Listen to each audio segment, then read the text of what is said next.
we're gonna try another mocktail out. This is a strawberry spritz with a non-alcoholic rosé.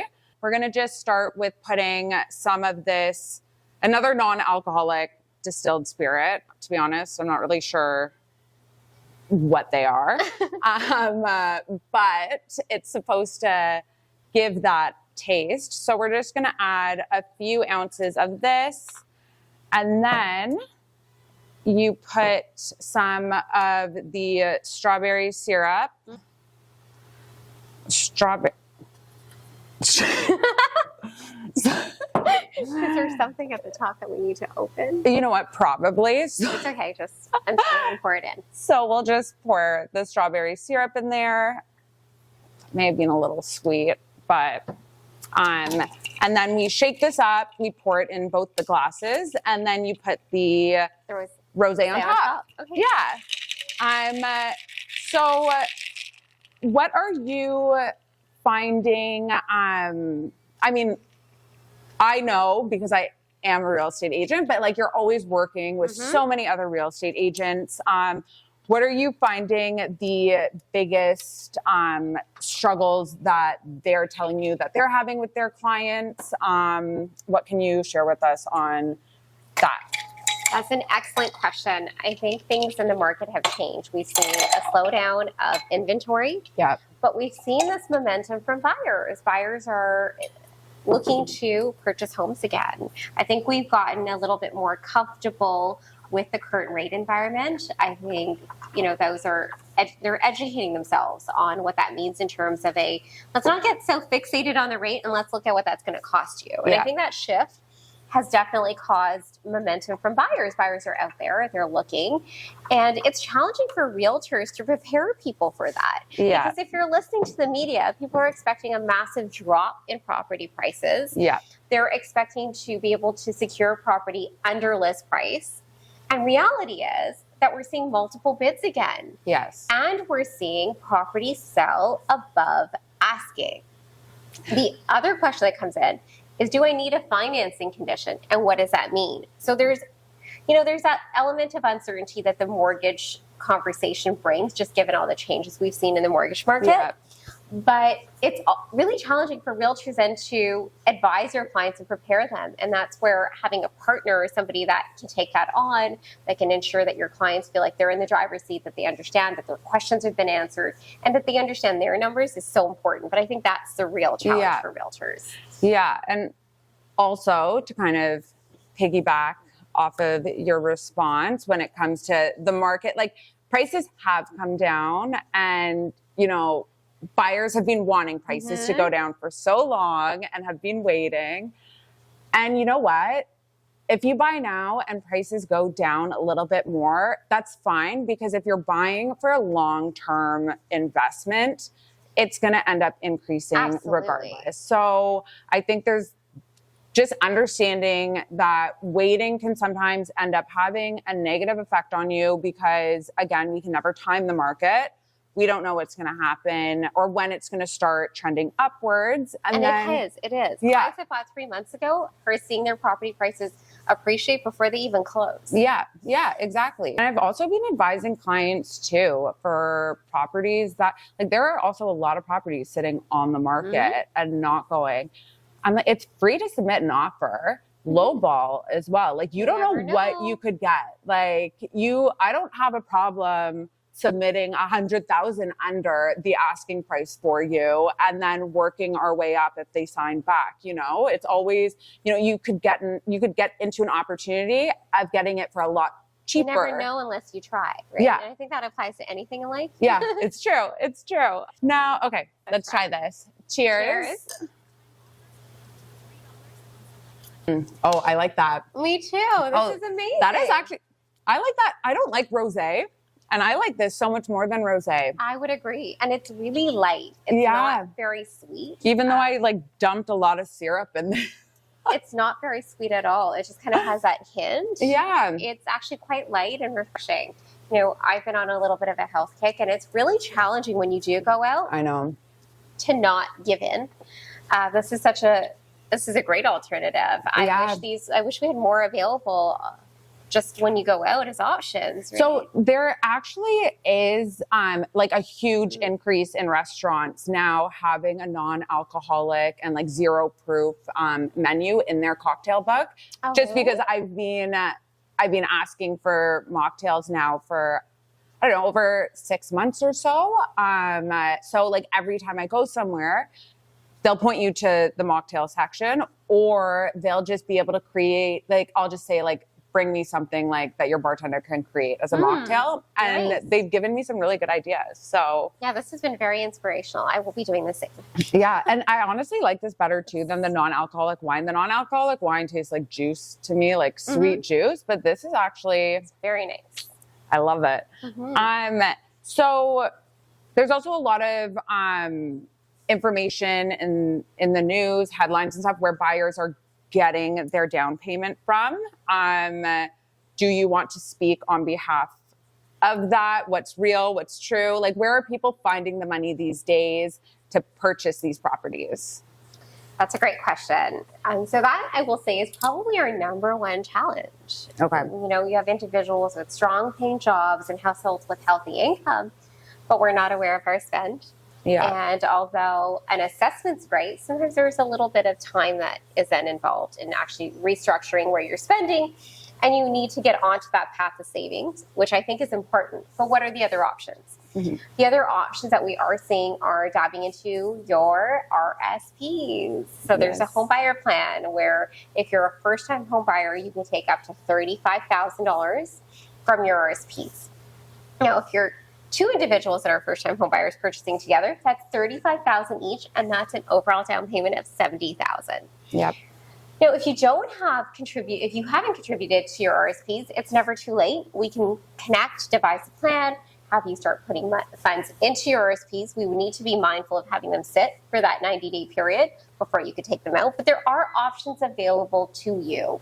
You can actually also get an RSP loan. So if you don't have the funds, there are solutions. You can go out, get an RSP loan, put those funds into your RSP account, and in 90 days, use that towards a down payment on I didn't know that. purchase. Yes. Interesting. Oh, that's really good to know that. So there are creative options available. Another one is dabbling into having a conversation with your family on maybe sourcing a gift.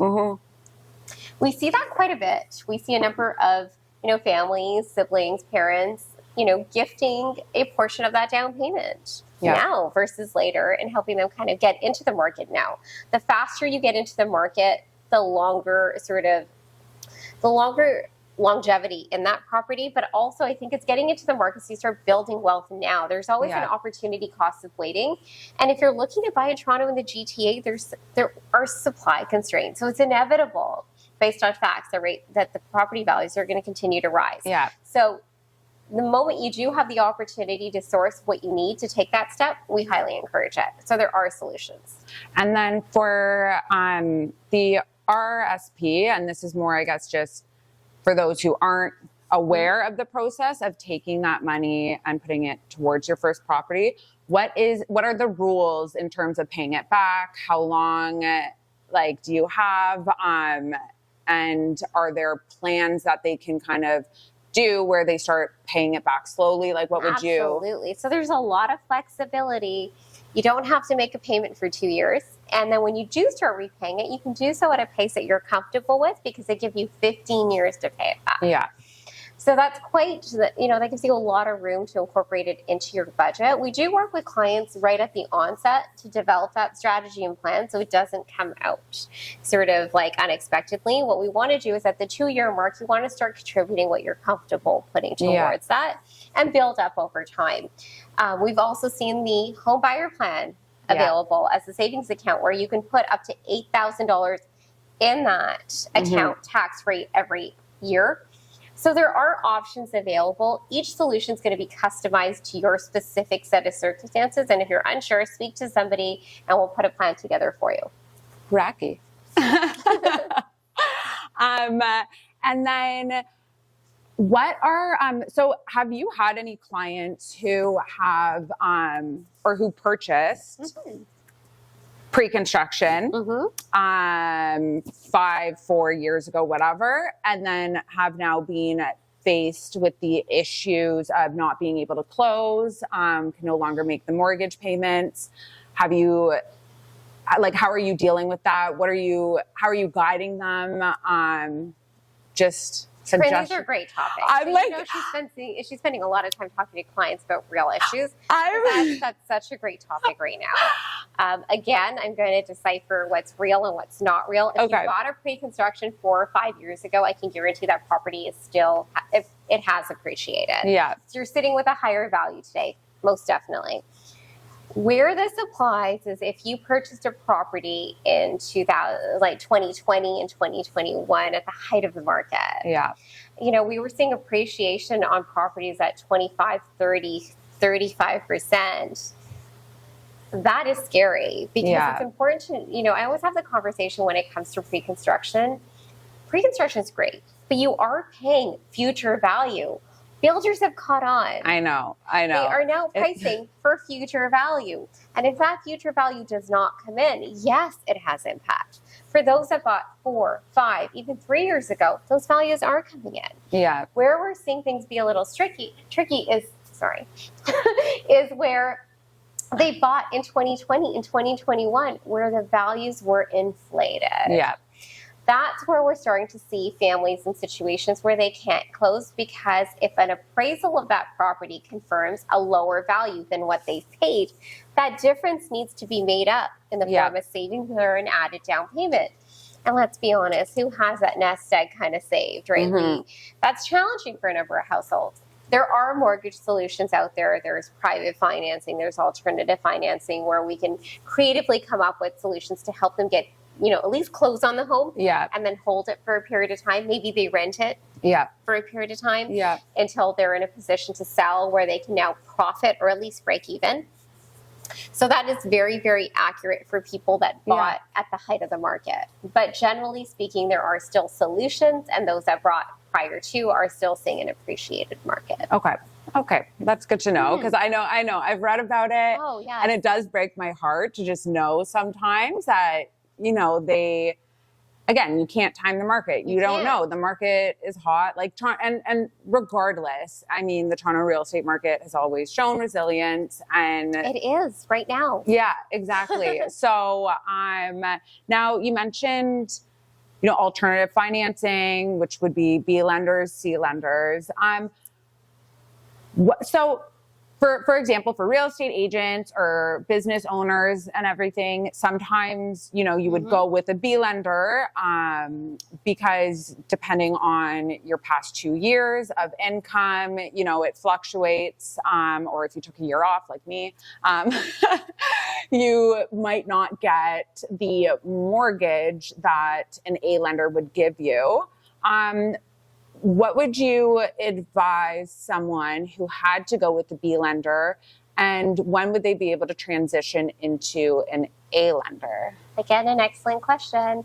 Okay, so what are A lenders? A lenders are the big banks. A lenders are credit unions, and A lenders are also what we call monoline lenders. Monoline lenders are, I'm going to throw some names out there, First National, RMG, MCAP. These are A lenders. These are lenders that have one line of business, monoline. They're only in the business of securing mortgages. So there's no frills. These are no frills type of products. There's no lines of credit. They're just very simple mortgage products at a very low rate because there's no bricks and mortar. There's no physical location. So you can often get a lower rate sometimes from these lenders. So it's important to know those are all A lenders. B lenders are alternative lenders. These are names like Home Trust and Equitable. These are two very reputable B lenders. B lenders will offer a little bit of a higher rate. There is an element of a fee, but they're great for people like us who are self-employed. Because when we're filing our taxes, we want to ensure we're capitalizing on our write-offs, our dinners with clients, our gas, or, you know, meeting clients. So we want to ensure that we're writing off all those expenses. So when we're filing our taxes, it also helps reduce what we're paying in the CRA, which is helpful. But because we're showing a lower element of what we're earning, it gets a little bit more challenging to qualify for that mortgage. And a B lender is really just going to look at your last 6 months or a year. They're going to look at what are you bringing into your business banking account, and they're going to base your mortgage qualification on that. So that gives you a little bit more exposure, gives you a larger mortgage amount, gives you the ability to go out there and get that longer term home if you're looking to. Yeah. And they can be an excellent solution. So we do look at self-employed clients from the perspective of what they can qualify on the A side with the bank and what they can also qualify on the B side. With Mortgage Savvy, my background is, I have a BCom in finance, and I've gone ahead and also taken some time to do my master's. And in that sort of time period, what I've realized is about business case building and presenting that client in a favorable light. So for example, if you're a real estate agent and now you're writing off your car, you're writing off expenses that we can look at maybe from the perspective of adding it back to your income. Maybe we can look at the fact that you have an additional nest egg in savings after you put the down payment. So now we can demonstrate to a lender you have the ability to carry that mortgage. You'd be surprised at what we can pull off on the A side. Yeah. But where it doesn't work, the B can be an excellent option.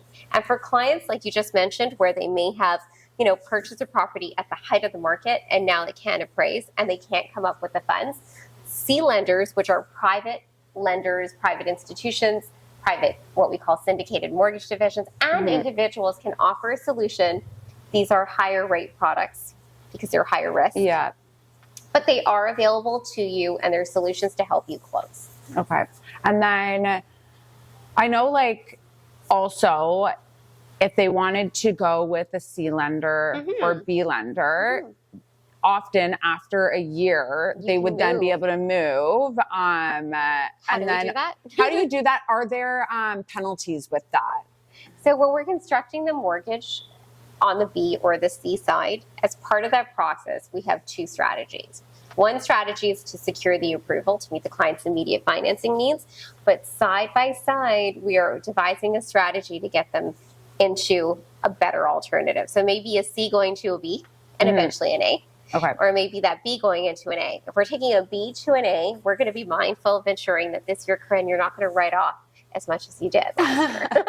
Because we're going to need to show a little bit of that higher income, and that may mean, maybe contributing to CRA on a monthly basis so you're not feeling sort of overwhelmed as that tax bill comes in.